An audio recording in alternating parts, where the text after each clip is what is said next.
नहीं कोई बात नहीं। Sorry to keep you waiting. हाँ जी जॉली जी शुरू करो। फहीम साहब, इकबाल एनकाउंटर के बारे में आपको जो कुछ भी पता है सब कुछ खुल के जज साहब को बताइए। जनाब, मेरा नाम फ़हीम भट्ट है। मैं कश्मीर पुलिस में हेड कांस्टेबल था, क्राइम ब्रांच में। जनाब ये हाँ जी साहब, मैं हिदायत बेग थाना शालीमार श्रीनगर से आया हूँ।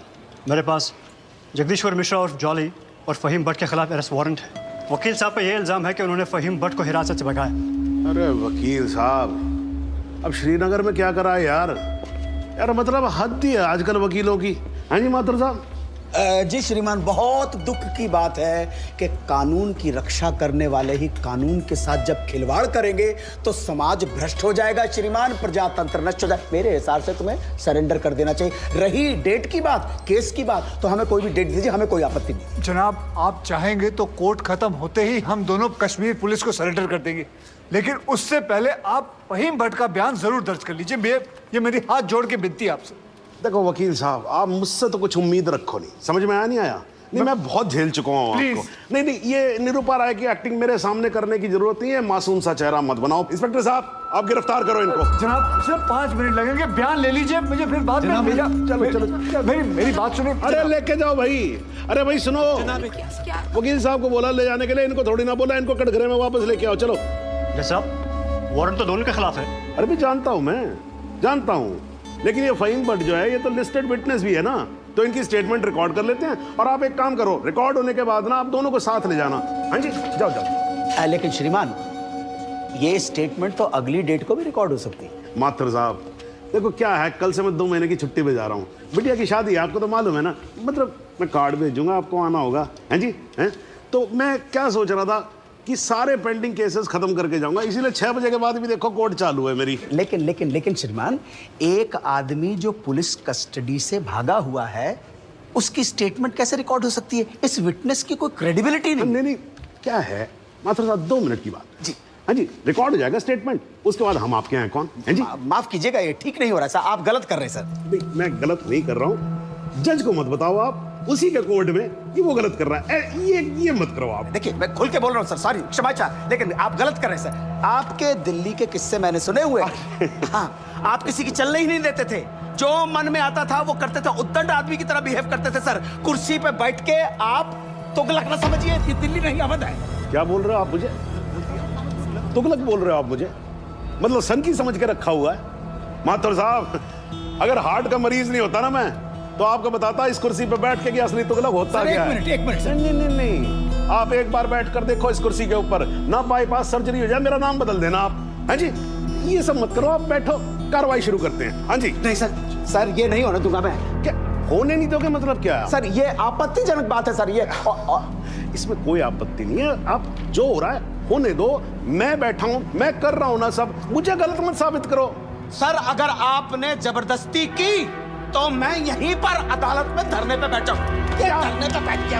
अरे लीजिए। अरे क्या कमाल कर रहे हो आप सच में बैठ के क्या बच्चों वाली बात कर रहे हो? खड़े हो जाओ। बिल्कुल यहीं बैठा रहूंगा। अरे मत बैठो भाई, वहां पर पोछा भी ढंग से नहीं लगाते हैं लोग कोर्ट के अंदर। प्लीज खड़े हो जाओ माथुर साहब, प्लीज खड़े हो जाओ। मैं धरने पे बैठा हूं, धरने पे बैठा रहूंगा। यहाँ मीडिया देख रहा है, आपको कोई फर्क नहीं पड़ता है क्या? अरे तो सर, मीडिया भी तो देखे ना कि बाहर के जज आकर कैसे अपने ईगो को सेटिस्फाई करने के लिए कोर्ट को अपना घर समझ लेते हैं। मैं यहीं पे बैठा हूं और बैठा रहूंगा। इनको जो लिखना है लिखो। मतलब आप नहीं उठोगे ना, तो बैठे रहो, और आप ही क्या बैठोगे भाई, मैं भी बैठूंगा आपके साथ साथ वहां पर। भाई पता लगे सबको कि वकील ससुरे क्या क्या करते हैं कोर्ट में। तू वहीं पर। हाँ जी मैडम जी, जरा हटो, आप पकड़ो, कुर्सी को पकड़ो। हाँ जी, थैंक यू जॉली। हाँ जी माथुर साहब, अब तो आप बैठो और बैठेंगे हम, और आज देख लें इसमें कितना है दम। ठीक है ना?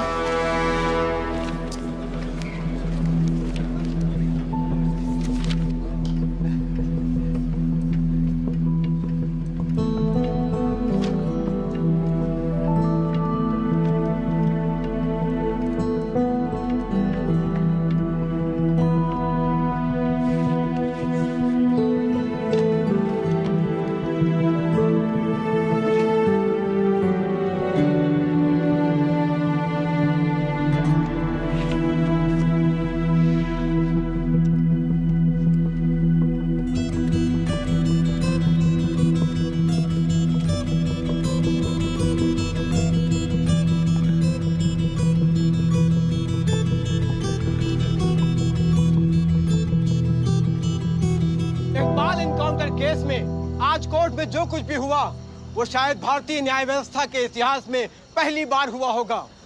एक विटनेस की हाजिरी कराए जाने को लेकर डिफेंस लॉयर प्रमोद माथुर और जज सुंदर लाल त्रिपाठी के बीच तीखी नोकझोंक हुई और वो दोनों एक दूसरे के खिलाफ कोर्ट रूम में ही धरने पर बैठ गए। और अब देखना यह है कि ये दोनों इस तरह कब तक धरने पर बैठे रहते हैं। सर, माथुर साहब का जवाब नहीं है सर। पिछले 5 घंटे से धरना देकर बैठे हुए हैं। अब कमाल की बात यह है सर, फहीम भट्ट का बयान तक रिकॉर्ड होने नहीं दिया। अब तो जज साहब को आगे की डेट देनी ही पड़ेगी, फिर तो जॉली वकील भी नहीं रहेगा।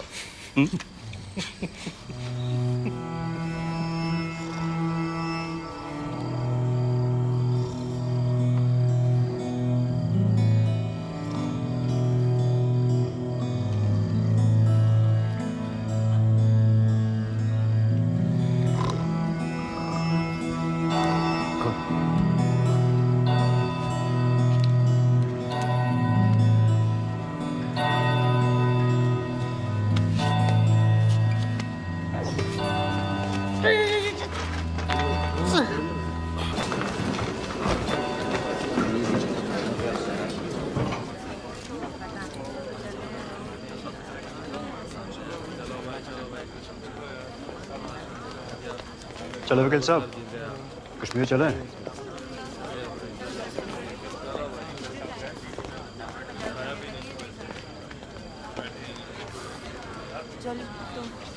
मैं चलता हूँ, अपना ध्यान रखो, ठीक है?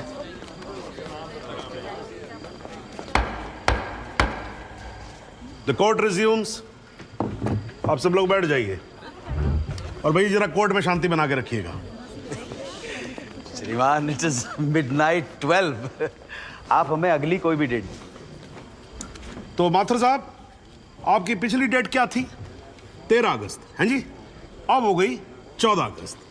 तो आपकी अगली डेट है 14 अगस्त 12:05 AM। श्रीमान, आधी रात बीत चुकी है, प्रोसीडिंग में तो सवेरा हो जाएगा। आजकल तो सुप्रीम कोर्ट भी भाई 3-3, 4-4 बजे तक काम करता है। थोड़ा हम भी सीख लेंगे तो क्या फर्क पड़ जाएगा, हैं जी? Please sir. नहीं, देखिए माथुर साहब, आपको धरना देना था, आपने धरना दिया, मैंने कुछ नहीं बोला, है जी? अब आपको वॉकआउट करना है तो आप वॉकआउट कर सकते हो, लेकिन आज ही की रात फहीम भट्ट की स्टेटमेंट यहां रिकॉर्ड होगी, है जी? जॉली जी, स्टेटमेंट रिकॉर्ड करवाइए। जी फहीम।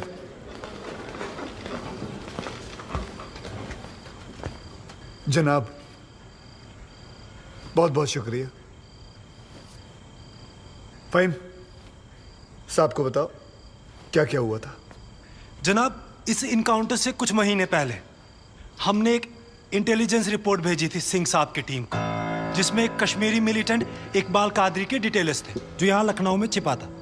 जनाब, इस इनकाउंटर से एक दिन पहले मुझको फोन करके यहाँ बुलाया गया ताकि मैं इस बात की शिनाख्त कर सकूं कि जिस इकबाल को इन्होंने पकड़ा है वो इकबाल कादरी है या नहीं। जनाब, जब मैं यहाँ पहुंचा तो उस शख्स का निकाह हो रहा था। मैं देखते ही समझ गया कि इकबाल वो इकबाल नहीं है। मगर जनाब, सिंह साहब की टीम ने मुझ पर प्रेशर बनाया कि मैं अपनी रिपोर्ट में ये कहूं कि इकबाल कासिम ही इकबाल कादरी है। मैंने ये करने से मना कर दिया और मैं श्रीनगर वापस चला गया। फिर जनाब, जब मैंने इनकाउंटर की न्यूज़ पढ़ी तो मेरे को जनाब बड़ा अफसोस हुआ। मैंने श्रीनगर में अपने अफसरों को बताया तो बोले बात को रफा दफा करो। मैंने बहुत समझाया उनको, वो नहीं माने। जब वो नहीं माने तो मैंने दिल्ली में सेंट्रल एजेंसी को इस एनकाउंटर की कंप्लेन कर दी। मुझ पर कंप्लेंट वापस लेने के लिए बहुत प्रेशर डाला गया। फिर मैं नहीं माना तो इन्होंने क्या किया जनाब, एक दिन मुझको गिरफ्तार कर लिया, एक झूठा मुकदमा बनाकर मुझे जेल में डाल दिया जनाब, और मेरे को जनाब महकमे से भी बाहर कर दिया जनाब मेरे को। शुक्रिया जनाब। माथुर साहब, आप कुछ कहोगे या नाराज हो अभी तक? अरे नहीं नहीं श्रीमान, आपकी नाराजगी मोल लेकर अपनी दुकान थोड़े बंद करवानी है। मगर मैं तो ये पूछना चाहता हूँ, आप तो गुस्सा नहीं है? नहीं, मैं नाराज और आज कुछ नहीं हूँ, लेकिन यार अगली बार से तुगलक मत बोलना मेरे को। हाँ जी माथुर साहब, मतलब इस कोर्ट में बैठे बैठे मेरे बाल सफेद हो गए। I think I deserve some respect. क्षमा प्रार्थी हूं श्रीमान। ठीक है, आप शुरू करो। फाइन भट्ट, आप माननीय न्यायाधीश महोदय को बताएंगे कि ये केस क्या है, इस अदालत में हम किस सच्चाई की खोज कर रहे हैं। ये कि कांस्टेबल भदौरिया और इकबाल की मौत कैसे हुई। तो आपने अभी जो राबी चिनाब झेलम जैसी लंबी कहानी सुनाई है, उससे कहीं ये साबित होता है कि इन दोनों की मौत कैसे हुई? क्योंकि मौके वारदात पे आप तो थे नहीं। जी नहीं, लेकिन ये तो पता चल। लेकिन वेकिन कुछ नहीं। अगर कोई और फिल्मी कहानी सुनानी हो तो जज साहब को सुनाई। इनको फिल्मों में बहुत इंटरेस्ट है, मुझे बिल्कुल कोई दिलचस्पी नहीं है। मुझे तो मेरे प्रश्न का सीधा साधा जवाब दे दो यार, यस और नो। जी नहीं।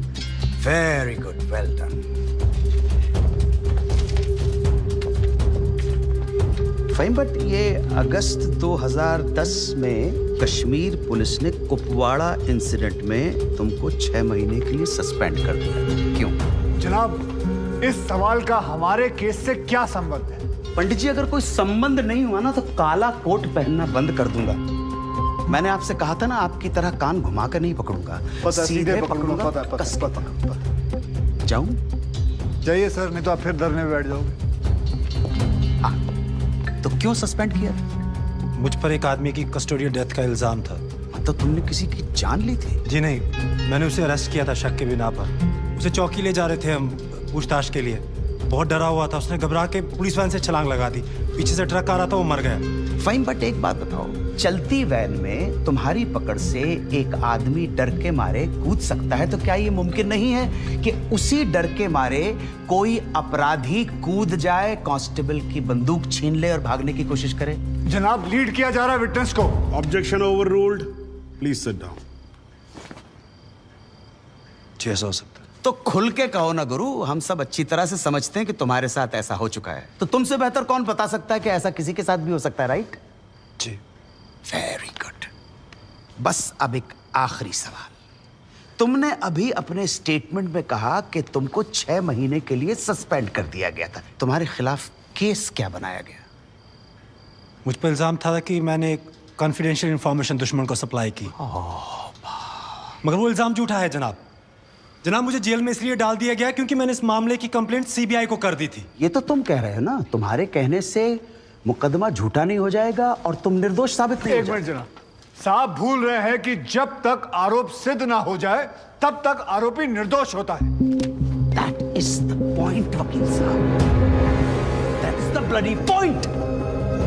और श्रीमान, इस तर्क के आधार पर तो इंस्पेक्टर सूर्यवीर सिंह और उनके साथी निर्दोष हुए ना सर। लेकिन 2 मिनट के लिए श्रीमान ये अखबार पढ़िए, टीवी खोल के देखिए। सारा मीडिया, सारा समाज, सारा देश इंस्पेक्टर सूर्यवीर सिंह और उनके साथियों को दोषी डिक्लेयर कर चुका है। His reputation, his career, his future is finished. अजब जलवा है हुजूर आपकी अदालत का, जहां एक आदमी जिस पे देशद्रोह का इल्जाम है, वो उस आदमी पर इल्जाम लगा रहा है जिसने मातृभूमि की सुरक्षा की शपथ उठाई।